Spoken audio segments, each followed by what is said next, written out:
उस खास पेशकश की शुरुआत करेंगे हम। पाकिस्तान को तबाह करने वाला हिंदुस्तान का त्रिनेत्र। पाकिस्तान में घुसकर सर्जिकल स्ट्राइक करने वाले जाबाजों ने रात के गुप्त अंधेरे में आतंकियों को चुन चुन कर खत्म किया था, आपको याद होगा। लेकिन उन स्पेशल कमांडोज ने अमावस की रात में दुश्मनों को देखा कैसे, उन्हें पहचाना कैसे और उन पर निशाना कैसे लगाया।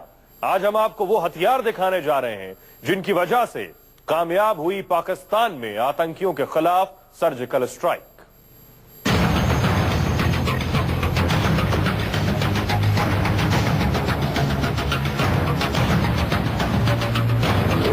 टीवी पर पहली बार सर्जिकल स्ट्राइक के हथियार।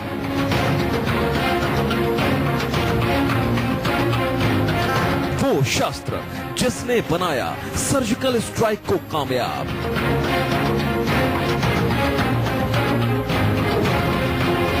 देखिए पाकिस्तान को तबाह करने वाला हिंदुस्तान का त्रिनेत्र।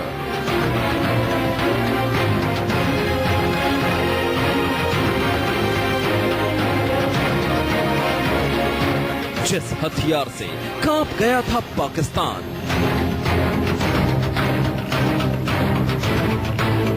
जिस नजर ने ढूंढे थे आतंकियों के ठिकाने,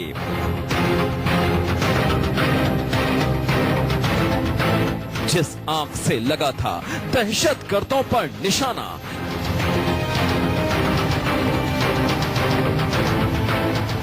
न्यूज 24 पर आज आप सर्जिकल स्ट्राइक के कमांडोज की वो दूरदृष्टि देखेंगे।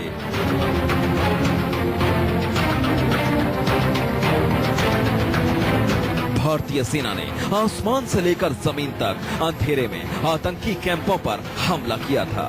उस रात आसमान में चांद नहीं था और सरहद पर सारी रोशनी बंद कर दी गई थी। लेकिन गुप्त अंधेरे में भी हिंदुस्तान के स्पेशल कमांडोज पाकिस्तान में घुसकर आतंकियों को बर्बाद करके लौट आए। ऑपरेशन के दौरान अंधेरे में देखने के लिए कमांडोज के पास खास चश्मे थे। इन चश्मों से अंधेरे में भी देखने की उन्हें ट्रेनिंग मिली थी। इस सर्जिकल स्ट्राइक में जिस चीज ने सैनिकों की सबसे ज्यादा मदद की वो है बंदूकों और हेलमेट में लगे कैमरे। बेंगलुरु में चल रहे एयर शो में शौर्य के हथियारों की प्रदर्शनी लगी है। उसी प्रदर्शनी में हैं स्पेशल कैमरे, बिल्कुल वैसे कैमरे जो सर्जिकल स्ट्राइक वाली रात स्पेशल कमांडोज की मदद कर रहे थे।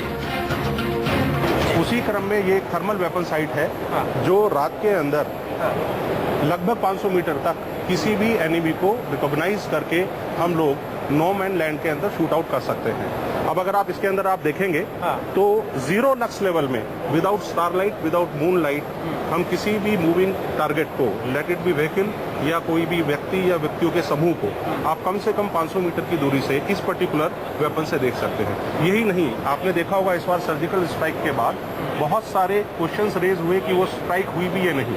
हमने ये प्रोविजन किया है इस थर्मल वेपन साइट के अंदर जब ऑपरेशंस किया जाएगा आप उस इवेंट को रिकॉर्ड भी कर सकते हैं। ये वो हथियार हैं जो घनी काली रात में भी मीलों दूर की चीजों को जान लेते हैं और बंदूक का निशाना सीधा दुश्मन के सीने पर होता है। हेलमेट या राइफल पर लगे यही कैमरे कई घंटे तक सर्जिकल ऑपरेशन की वीडियो रिकॉर्डिंग भी करते हैं। अब उन हथियारों के नाम जान लीजिए जिनकी मदद से रात हो या दिन कहीं भी छिपे दुश्मन को ढूंढकर सर्जिकल स्ट्राइक को अंजाम दिया जा सकता है।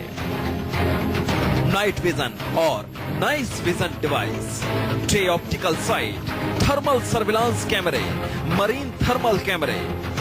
एक कैमरा ऐसा भी है जो सीमा पर तैनात होकर 20 किलोमीटर दूर तक की गतिविधियों को दिखा सकता है। जाबाजों के त्रिनेत्र कैमरों के अलावा अब सर्जिकल स्ट्राइक के कमांडोज को एक मजबूत साथी और मिलने जा रहा है।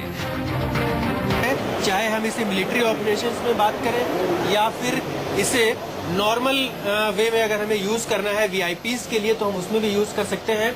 ये आप देख सकते हैं यहाँ पर बहुत प्रॉपर और अच्छी सिटिंग की व्यवस्था है। अगर यहाँ वीआईपीज को बैठना है तो 18 वीआईपीज इसमें बैठ सकते हैं और अगर इसमें ट्रूप्स को बिठाना है तो 24 ट्रूप्स जो हैं वो यहाँ बैठ सकते हैं। कुल वजन 12,500 किलो, 3,500 किलो तक पेलोड यानी हथियार ले जा सकता है। 230 किलोमीटर प्रति घंटे की स्पीड सर्जिकल स्ट्राइक के लिए एक साथ 24 ट्रूप्स ले जा सकता है। इस हेलीकॉप्टर को भारतीय वायुसेना और सिविल एविएशन दोनों के लिए इस्तेमाल किया जा सकता है। भारत का ये हर फन-मौला हेलीकॉप्टर बेहद एडवांस है और इसका इस्तेमाल एयरफोर्स, नेवी और मिलिट्री कोई भी कर सकता है। अविनाश पांडे, बेंगलुरु, न्यूज़ 24।